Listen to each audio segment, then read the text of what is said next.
What's up, everybody? This is the Chicago Sports Talk. Michael back at it again with another Chicago Bears video. The Chicago Bears are reportedly in talks with the New York Football Giants to receive the number one overall pick, which the Bears could receive a quote generational haul that basically, could set up the Bears for years if they are able to pull this off. So I've been saying that the New York Football Giants would be very aggressive to trade up from number 6 to 1 because they're not in a position to get the top three quarterbacks. And people want to say, well, Michael, they have Daniel Jones on their contract. They have him. They can do a second-year opt-out, which is in his contract detail. If you go look at the contract, they have a second-year opt-out. So Berm Network had one of the Bears beat reporters, Al Beer, says that so let's take I'll watch along. What are you hearing about the Giants playing a quarterback, Albert? I mean, this is very Buffalo-ish what they're doing, right? Like that if you look at the way the Bills were built, and obviously that's where Shane and Daboll came from. There's massive investment in the premium position. So they paid Josh Allen, of course. They also paid Deion Dawkins at left tackle, Steph Diggs at receiver. They've spent high draft capital. But they had Josh Allen, brother. I mean, Josh Allen's not walking through the door. I mentioned Josh Allen, but they're investing in premium positions. And you look at the lines of scrimmage now and what they've got there between Kayvon Thibodeau, Dexter Lawrence, and Brian Burns on defense, and then on offense, Andrew Thomas at left tackle. They spent a top 10 pick on Evan Neal. They've invested in the lines of scrimmage, and that's the foundation here. And it puts them in position to go and support a young quarterback, no question about it. And they are, I can say this, one of the teams that has inquired with teams in the top three about a move up. Doesn't mean it's going to happen, right? But they've inquired with teams about doing that. And so I think they're looking at all of their options at quarterback now. And I think that if the right opportunity comes along, they are in position to take the young quarterback now. And Daniel Jones's contract sort of sets up this way, right? Everybody went crazy, and 4 years, $160 million. Really, what it was a 2-year, $80 million deal, and it allows them to bail from the contract after 2025, which they knew they weren't drafting one last year, and so now this year puts them in a position where they could draft one and have Daniel Jones there as the placeholder, and say, okay, if the kid comes along fast enough, then great, we'll throw him out there, but we want to have the flexibility to redshirt him. And, Jones has been around now. This is going to be his third year in Daboll's offense.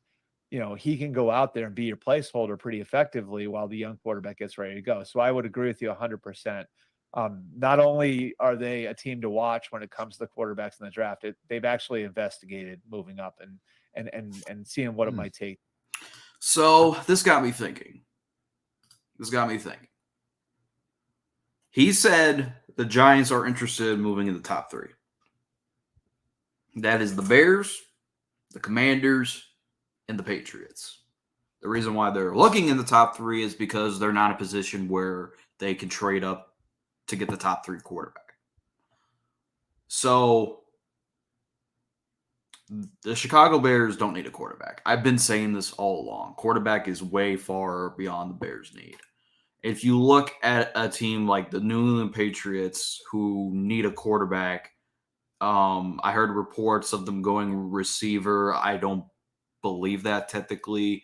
I believe that they're going to go quarterback. As far as, Washington, it's a guarantee that they're going to take a quarterback. New England, you could be skeptical about it, but you have to set the expectations that they will definitely take a quarterback.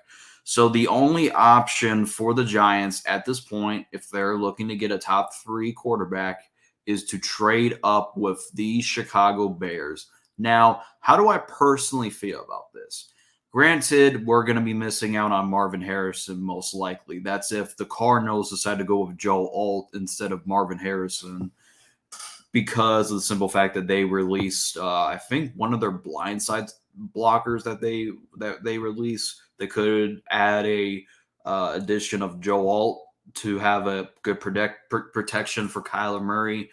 But the Bears would be probably would miss out on Marvin Harrison, who's being compared to Calvin Johnson. But to be honest, Roma Doomsday, I do think will be a candidate to be the best receiver out of this class. But however, I know the talk is going to say that, oh, Michael, there's no way this is happening. The Bears are 100% taking on No, if quote nobody wants Fields, then like I said, we're not dealing with a divided locker room between Caleb Williams and Justin Fields on the same team.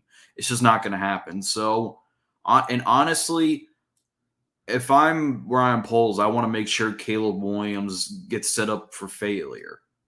And the New York Football Giants, I have to think about it because it was Washington. Then it just got me thinking. At least Washington has weapons. The Giants don't. They don't have an offensive line either, which will take years for them to gel, especially giving up 83 sacks.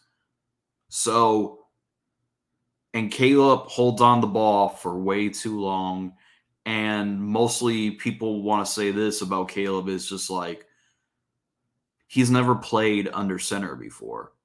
Unless the Giants, to my knowledge, run a air raid offense, Caleb is going to be set up for absolute failure, which is why I'm more skeptical with trading with Washington, because Washington, at least he's familiar with Cliff Kingsbury.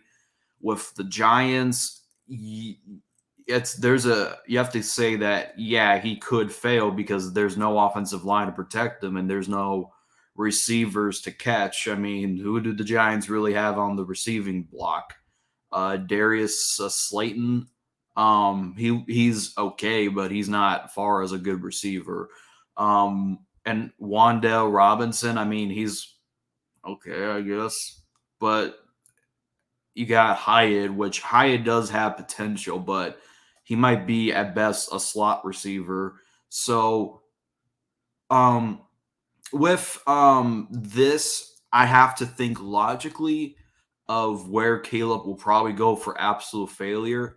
And to my knowledge, it makes sense the New York Football Giants.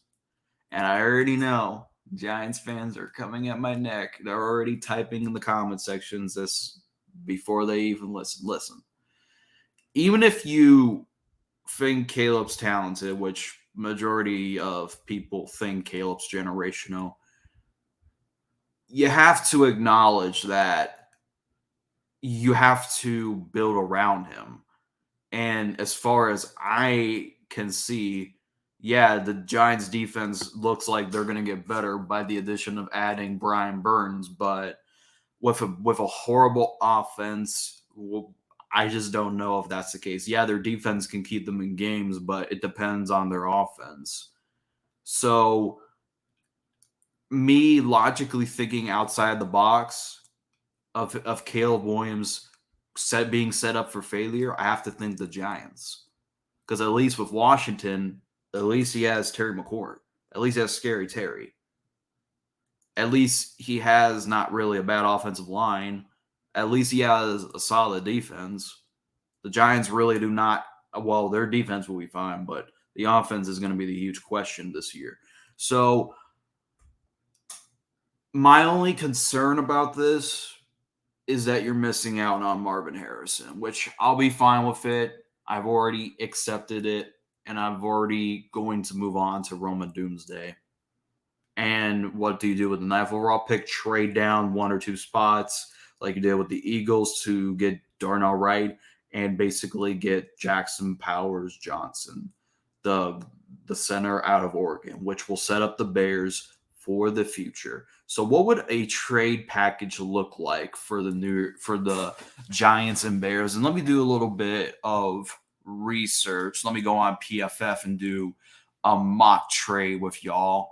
So, and I know this probably is going to piss off a lot of people, but I'll try to be realistic as possible.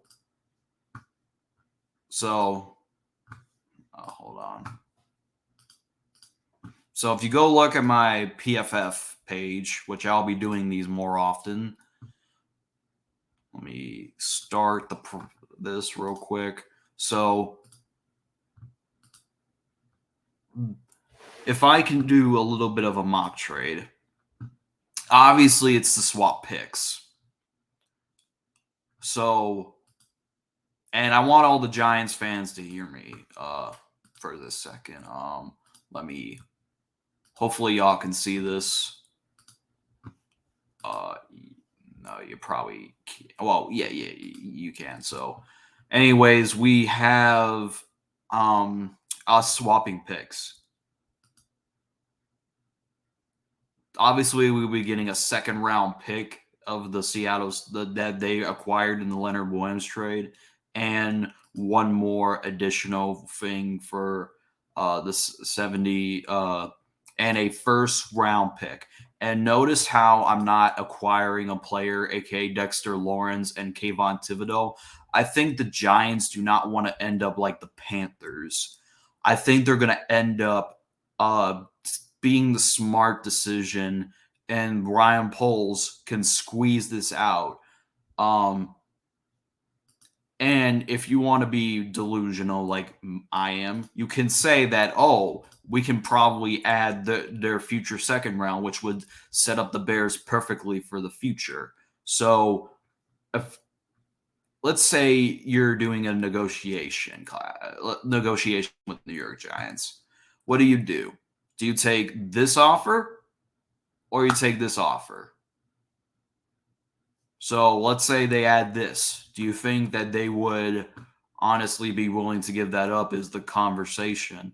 Or Joe Shane be like, no, we're not going to do that because we're not going to end up being like the Panthers and we'll give you this instead. Or another thing, you could just do this, but it would not be fleecing enough. Otherwise, well, you could do this as well. So you could be set up perfectly in the near future. But honestly, the best likely scenario would be this, or be two round, or it could be like this if you want a potential fleecing. So anyways, that's it. That's all for today's video. Hope you all enjoy. Do you feel like this would be a likely scenario to happen? Let me know in the comment section down below if you agree with me or not. As always, thanks for watching, and bear down.